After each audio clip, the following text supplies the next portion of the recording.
In the verdant world where birds flew gracefully across the sky and animals roamed freely on the land, there existed a fragile truce between the two groups. Like a delicate web spun by a spider, this truce was beautiful yet vulnerable, exposed to the whims of nature and pride. Among the birds, the wise old owl held the position of a leader, valued for his age-old wisdom and keen insight into the world's truths. On the land, the stalwart lion, with his majestic manner and commanding presence, ruled the animals, respected for his strength and fairness. The trouble began when a drought struck the land, a calamity that caused rivers to shrink and food to become scarce.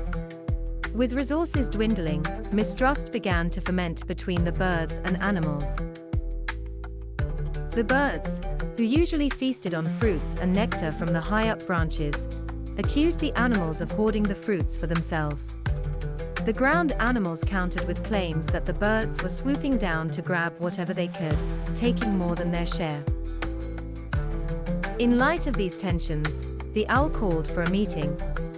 His voice was calm and measured as he stated that cooperation was the only way to survive the drought. He suggested sharing what little food they found, while ensuring everyone received enough to survive. However, the young hawk, fiery and impulsive, interrupted him. "Why should we give away what we claim first?" he argued. His sentiment was echoed by a few other birds, who believed that seizing advantage was the only path to survival. The lion, having heard enough, roared loud to bring order. "Listen," he commanded, "there is no gain in fighting one another when we can fight together against hunger." His deep voice reverberated through the forest, demanding attention. But his message was not enough for all. The fox, sly and cunning, whispered doubts among the land dwellers about trusting birds that might fly away when times got tougher. As divisions deepened, skirmishes broke out, small battles over resources. The birds employed aerial raids to nab food, while the animals tried their best to catch them off guard. The ground began to tremble with discontent as the air filled with cries of conflict.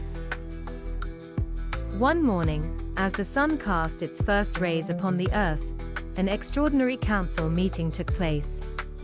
This time, it was not called by the owl or the lion, but by the innocent rabbits, who had suffered the most in this fight. They pleaded with both leaders by nodding towards the barren lands and empty skies, reminding them of their strengths when united.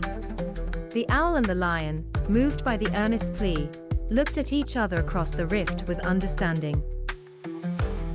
It didn't take long for both to realize that unity was their only salvation. They devised a plan whereby daily rations would be divided fairly, and efforts focused on finding new sources of food. Slowly, trust was rebuilt, and in time, fortunes changed. Rain fell once more, and as the forests flourished again, the birds and animals remembered the lesson that unity does not just survive, it thrives. The harmony they rediscovered became their new strength, ensuring no division could easily break them apart again.